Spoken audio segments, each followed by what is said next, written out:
This is a model of an animal cell.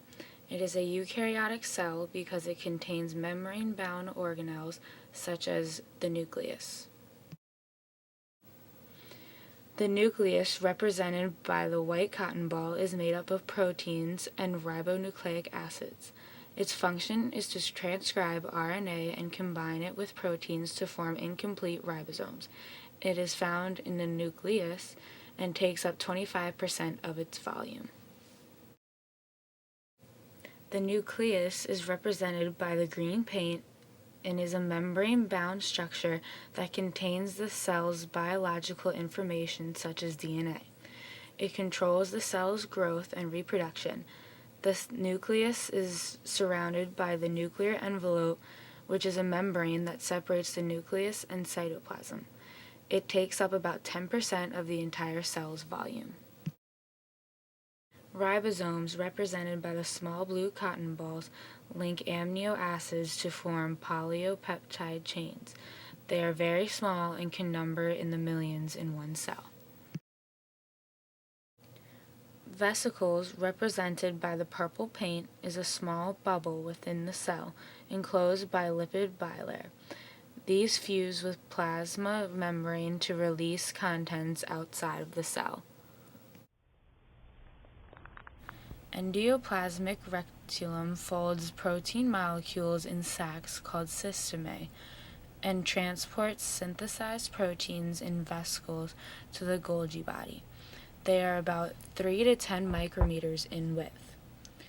The rough endoplasmic reticulum, or rough ER, represented by the orange pipe cleaner with white cotton balls, is endoplasmic reticulum that has protein manufacturing ribosomes coming on and off of it.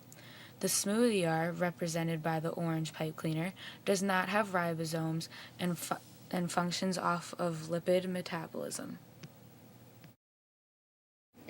Golgi body, represented by the red pipe cleaner, holds proteins inside the cell before being sent off.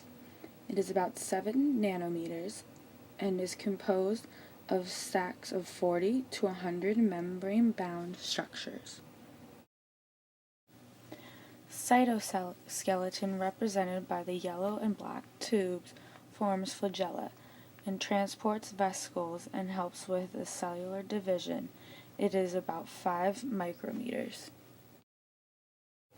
Mitochondrion, represented by the orange straw and pipe cleaner, have an outer and inner membrane and are composed of phosphorylated bilayers and proteins. They can range from 0.5 to 1 micrometer. They are the source of most of the cell's energy. They also help in signaling, cellular differentiation, and cell death. Vacuoles, represented by the pink dots, are enclosed compartments which are filled with water containing organic and inorganic molecules. They isolate and excrete things that might be harmful to the cell and maintain internal hydrostatic pressure and an internal pH. They take up 80% of the plant cell but are very small in the animal. Lysosomes, represented by the green cotton balls, are the waste disposal of the cell, and they ingest dying cells. They also digest bacteria. They are 0.1 to 0.2 micrometers. Centrosome, represented by the sparkly yellow cotton ball, are composed of 2 orthogonally. It serves as the main microtube organizing center and builds mitotic spindle.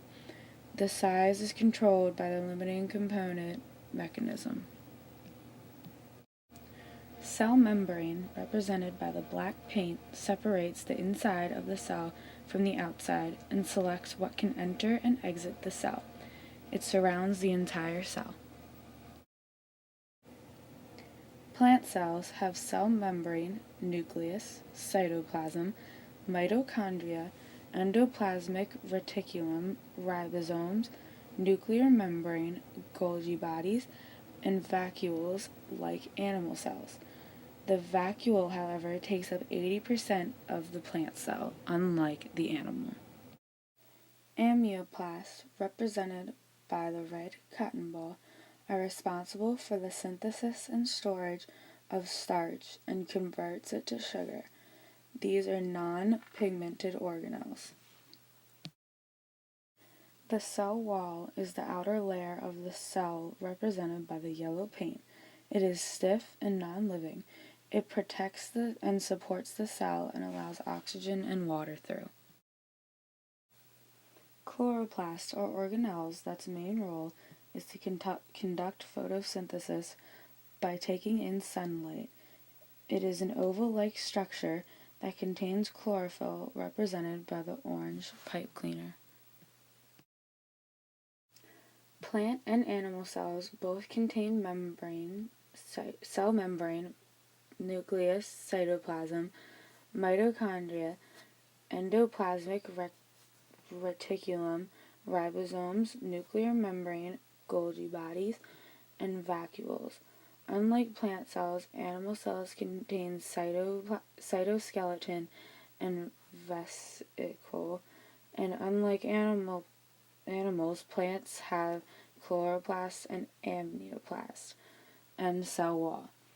Plant cells get their energy by using photosynthesis, unlike animal cells. A limitation of my models is that not all organelles are represented in the proper scale or abundance. For example, cytoskeleton has a much higher abundance than shown in my animal cell. Also, ribosomes are up to millions in each cell. However, they are not fully represented in my cells. Also, it does not properly represent the layers of some organelles. For example, the nucleus in the animal cell does not show the nuclear envelope. Also, the mitochondria in both the animal and plant cells have multiple layers, and they are not able to be shown on my models. In my models, I could have used more detail on my organelles to show their multiple layers. I also could have used smaller sizes for things like ribosomes. Then I could put more on my model to show their high abundances within the cell.